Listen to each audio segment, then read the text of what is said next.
तो ये हो गया था, आगे बढ़ते हैं।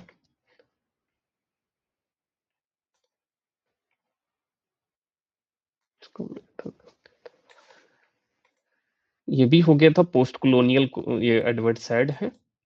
उसके बाद तो खैर ये था।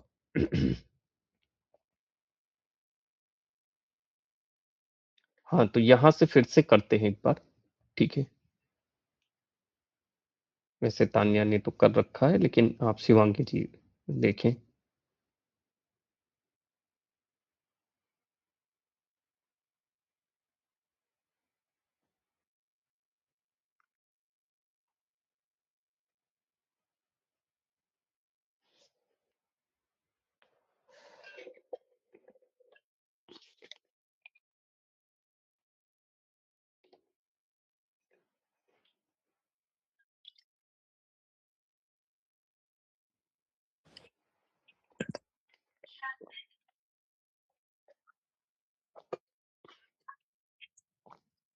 यस।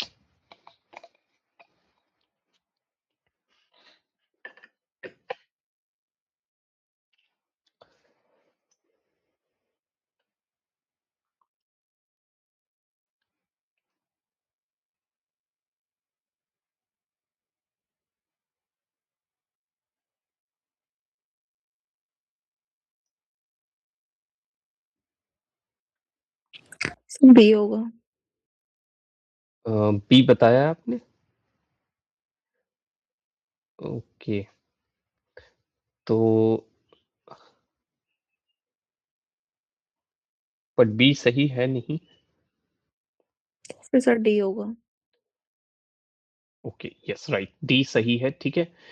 क्योंकि पैटर्न ऑफ कल्चर जो है रुथ बेनेडिक्ट का कंसेप्ट है, और कल्चर एंड पर्सनालिटी जो कंसेप्ट है वो रुथ बेनेडिक्ट और मार्गरेट मीड ने साथ मिलकर के किया था। उसके बाद सर्किट ऑफ कल्चर ये लेस्ली वाइट का है, और कल्चरोलॉजी ये स्टुअर्ट हॉल का है। बाकी जो नीचे लिखा हुआ एक्सप्लेनेशन, उसको आप वीडियो में जब डालूंगा तो आप पढ़ लीजिएगा, ठीक है। ये स्टेटमेंट दिए हुए हैं, आप पढ़ लें एक बार उसको। प्राइवेट पेट्रियार्की दे रखा है और डोमेस्टिक पेट्रियार्की दे रखा है।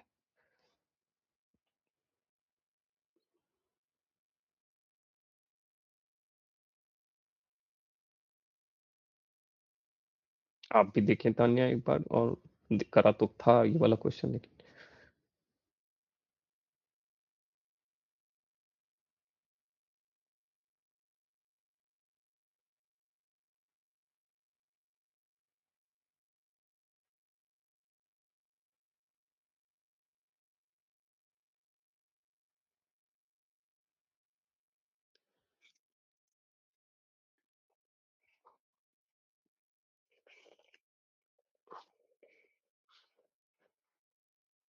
सर ए लग रहा है मुझे। ओके। तो ये लग इसमें रहा है। डी आंसर सही था, मतलब लास्ट वाला ऑप्शन, मतलब स्टेटमेंट फर्स्ट गलत था, स्टेटमेंट 2 सही था। हम्म तो बता देते हैं, जैसे तान्या ने तो खैर ये क्वेश्चन देखा था, इसलिए उनको याद है इसका आंसर। तो शिवांगी जी आप देख लें, इसमें प्राइवेट जो पेट्रियार्की है और डोमेस्टिक जो पेट्रियार्की है उसमें अंतर है। प्राइवेट पेट्रियार्की क्या होती है, एक तरीके से ये रिफर करता है पावर डायनेमिक्स को, जो परिवार के अंतर्गत आता है, और एक मतलब हाउस होल्ड के अंतर्गत ये चीजें आती हैं। मतलब एक परिवार में क्या आपकी शक्ति का जो दायरा है वो चीज देखा जाता है। साथ ही साथ which are often influenced by cultural norms, not just by state structure. तो ये जो भी सांस्कृतिक आपका जो मापदंड होता है, कल्चरल जो नॉर्म्स होते हैं, उसके ऊपर ज्यादा निर्भर करता है, ना कि स्टेट का क्या स्ट्रक्चर है उसके ऊपर। राज्य का जो स्ट्रक्चर चल रहा है उससे इसका कोई मतलब नहीं है। इसका मतलब परिवार के अंतर्गत, और परिवार के अंतर्गत कौन से कल्चरल नॉर्म्स चल रहे हैं उससे है, क्योंकि ये प्राइवेट है, नाम इसका जो प्राइवेट लिखा हुआ है। The state plays a role, but the primary shaping factors are the intimate, private realm, and social and social norms, ठीक है? तो स्टेट अपना एक रोल तो प्ले करता है। जैसे कोई भी चीज़ राज्य में करी जाती है तो उसका हर परिवार के ऊपर असर तो पड़ता है। लेकिन जो परिवार शेप करता है अपने आप को, जो परिवार बनाता है अपने आप को और उसके अंदर जो ये पितृ सत्ता चलती रहती है, वो पितृ सत्ता ज़्यादातर जो है इसी बात के ऊपर निर्भर करती है कि कौन से कल्चरल नॉर्म्स चल रहे हैं, कौन किस तरह की वो फैमिली है, क्या उसका प्राइवेट रेल्म है और क्या उसके सामाजिक मापदंड हैं, उसके खुद के, वो ज़्यादा निर्भर करता है। डोमेस्टिक पैट्रियार्की क्या होती है? डोमेस्टिक पैट्रियार्की ज़्यादातर जो है सेंट्रल रोल पे फ़ोकस करती है फैमिली के, जो कि वहाँ के जेंडर रोल्स और पावर के इम्बैलेंस को भी दर्शाते हैं, कि कौन से जेंडर का क्या रोल है और कैसे पावर का जो बैलेंसिंग है वो उतनी बैलेंस नहीं है। किसी के पास हो सकता है ज़्यादा हो, किसी के पास कम हो, उस तरीके से यार डोमेस्टिक पैट्रियार्की में चलता है। जैसे प्राइवेट पैट्रियार्की में हम एग्जांपल न्यूक्लियर फैमिली का एग्जांपल बारे में सोच सकते हैं, और जैसे डोमेस्टिक में हमारा ये जॉइंट फैमिली का एग्जांपल आ सकता है। हाँ, बिल्कुल, बिल्कुल सही। बिल्कुल सही कहा आपने और सही सोचा। क्योंकि प्राइवेट पैट्रियार्की में राज्य का मतलब थोड़ा से उसका असर तो है, परंतु क्योंकि जो है ये एक प्राइवेट बात है, ये एक प्राइवेट चीज़ है और न्यूक्लियर फैमिलीज़ में देखा जाए जो फैमिलीज़ नई एस्टेब्लिश होती हैं अर्बन मतलब रीजन में, वहाँ पे हमेशा यही देखा जाता है कि वहाँ जो पितृसत्ता है, वो निजी होती है, खुद की होती है और उसमें क्या शक्ति का मतलब है, वो उनका निजी मामला है, वो कैसे है, वो मतलब इंटीमेट होता है, ठीक है? वो अब वही समझ सकते हैं कि किसको क्या किस हिसाब की पावर है। डोमेस्टिक वाले में क्या होता है, उसमें सेंट्रल रोल होता है, जैसे एक गार्डियन होगा family head of the family होगा और वो उसके हिसाब से पूरी फैमिली गवर्न कर रही होगी, फिर उसमें जेंडर के रोल्स भी जो होंगे वो अलग-अलग होंगे। हो सकता है जैसे जॉइंट फैमिली में मोस्टली देखने को मिलता है जो बहुएँ होती हैं, उनका रोल ज़्यादातर घर के बैलेंसिंग में ही रहता है, कोई डिसीज़न मेकिंग में उतना अहम रोल नहीं अदा कर पाती हैं। तो पावर इम्बैलेंस होती है वहाँ पे, ठीक है? एक सेंट्रल पावर होती है और वहाँ पे सोशलाइज़ेशन, कल्चरल आइडियोलॉजीज़, किनशिप स्ट्रक्चर एक स्पेसिफिक सोसाइटी को कंट्रीब्यूट करता है, जो कि जेंडर इनइक्वालिटी को दर्शाता है। मोस्टली जॉइंट फैमिलीज़ में देखा ही जाता है कि जो पुरुष होते हैं, वही डिसीज़न लेते हैं और ज़्यादातर मतलब उसमें एक जो गार्डियन होता है, ये मतलब हेड ऑफ़ द फैमिली होता है वही एक उसी के डिसीज़न्स को माना जाता है। ठीक है? तो वो चीज़ें हैं। अच्छा क्वेश्चन था ये और थोड़ा-सा नया उस टाइप के कीवर्ड्स हैं। ओके, इसको भी आप पढ़ लें शुभांगी जी, तो हम आगे बढ़ते हैं।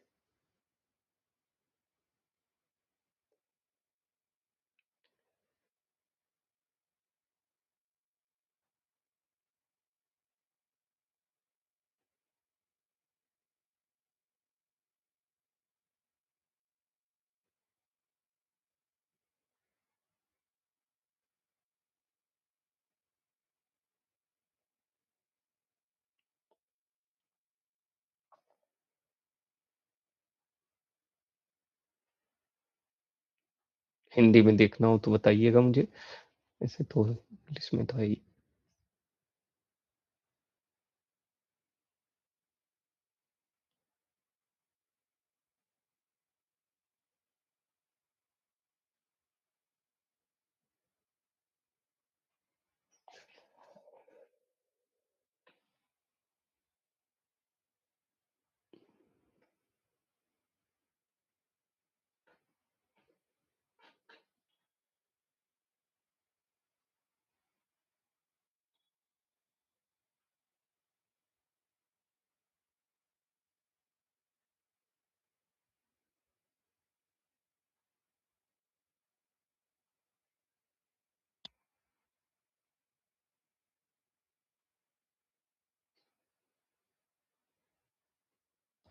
ए होगा। ए ऑप्शन अच्छा चूज़ किया है। ओके जैसा यही होगा इसमें तो। हाँ, इसका तो ए ही था।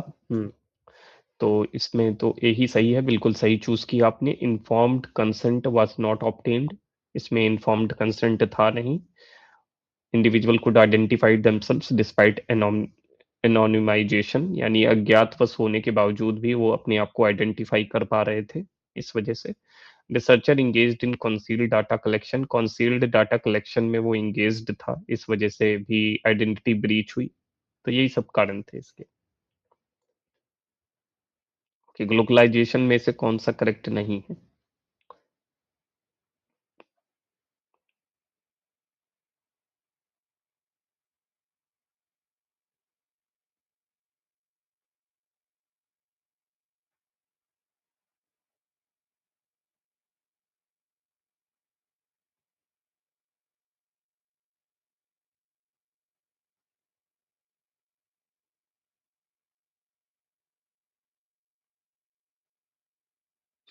डी होगा।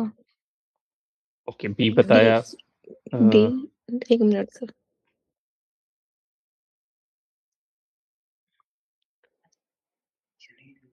सर बी होना चाहिए। हाँ, बी होगा, ठीक है। क्योंकि नॉट करेक्ट पूछा था, तो इस वजह से बी इसका सही आंसर होगा, क्योंकि यूनी डायरेक्शनल कह रहे हैं, एक तरह मतलब वन वे फ्लो नहीं होता है, ग्लोबल और लोकल दोनों का इसमें पार्ट होता है, इंटरेक्शन होता है। पहले शिवांगी दीदी को डी लग रहा था। हाँ, पहले आपने डी चूज किया था, कोई बात नहीं। ये सोशल ट्रांसफॉर्मेशन और ग्लोबलाइजेशन, आपको इसमें एक्यूरेट स्टेटमेंट चूज करना।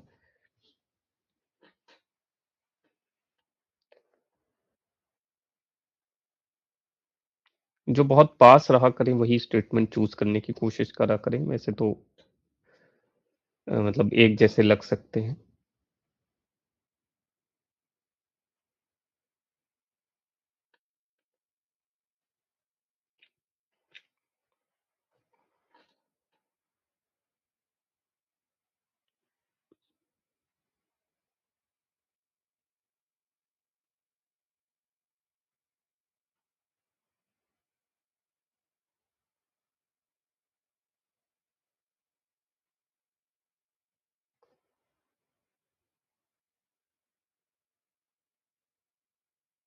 सर डी होगा।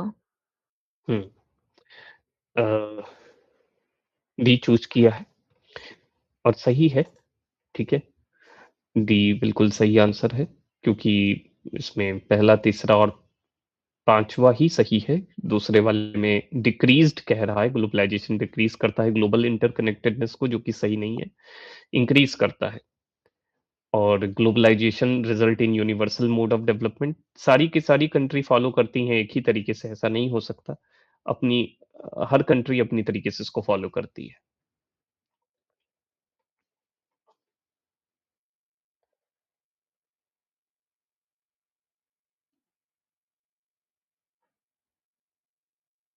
ये क्वेश्चन देखिए, ये आर ब्राउन पे है, अंडमान आइलैंडर्स।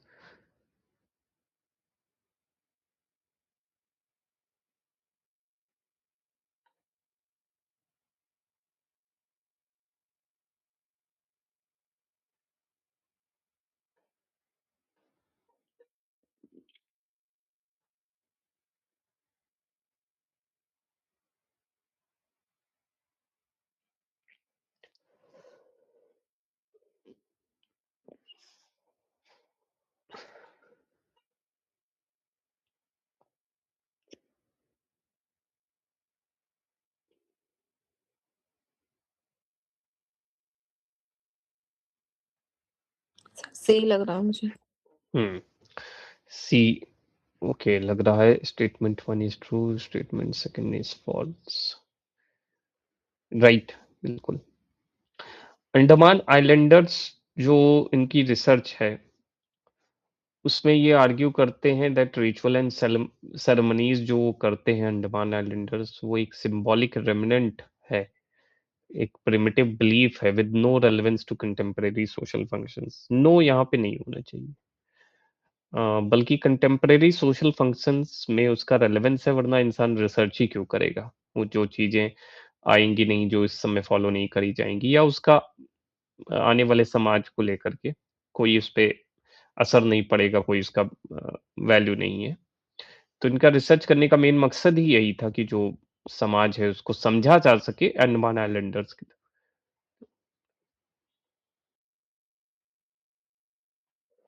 एलिस मॉर्गन की थ्योरीज़ इसमें दे रखी हैं, और कौन-सी एसोसिएटेड हैं, वो आपको दे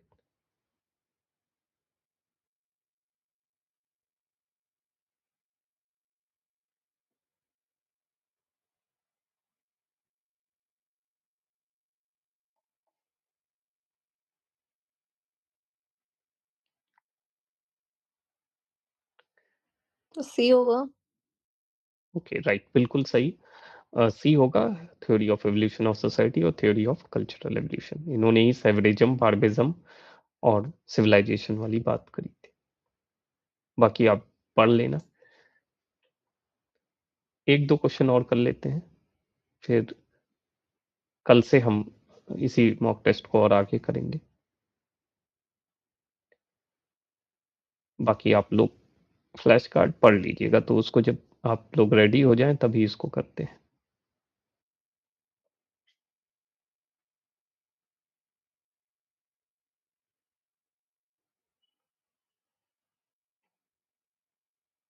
सी होगा। ओके, तो सी बताया है और सी सही आंसर है, ठीक है। आइडेंटिटी क्राइसिस रिक रिक्शन का है। चेन ऑफ सर्विट्यूड, ये उत्सा पटनायक, ठीक है। सोशल डिस्टेंस स्केल, एमोरी एस पुगरडास, और पब्लिक सोशियोलॉजी माइकल ब्रूवे।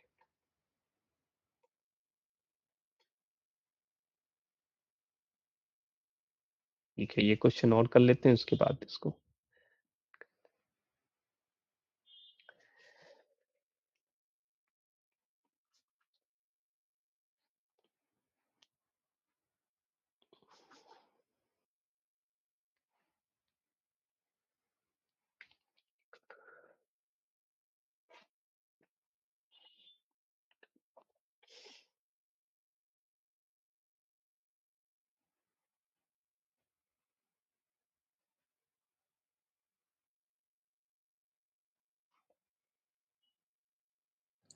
सी लग रहा है सर मुझे। कि आपको बी बी आपने कहा। सी सी। ओके, सी। हाँ, एक्चुअली इसका शायद इसमें गलती है। इसका सही आंसर सी ही है। वो कल हमने देखा था इस क्वेश्चन को। इसमें जो गलती कल नहीं परसों बल्कि हमने देखा था इस क्वेश्चन को। तो इसमें गलती यही है कि जो फेमिनिन मिस्टिक है, जो पैटी फ्रीडमैन कहती हैं, वो भी एक लिबरल फेमिनिज्म से बिलॉन्ग करती हैं, जबकि यहाँ पे थोड़ा-सा इन्होंने गलत रेडिकल फेमिनिज्म में उसको डाल दिया है। ठीक है? तो इसका आंसर तो 1, 2, 4 ही होना चाहिए। ठीक है? तो चलिए आज यहीं तक रहने देते हैं इसको, और कल हम जो है इसी मॉक टेस्ट को आगे करेंगे, और बाकी फ्लैश कार्ड आप लोग पढ़ लीजिएगा, फ्लैश कार्ड आप देख लीजिएगा, तो उसको जब आप लोग रेडी हो जाएँ, तो हम उसको परफ़ॉर्म कर लेंगे, प्रैक्टिस कर लेंगे। ठीक है? बाकी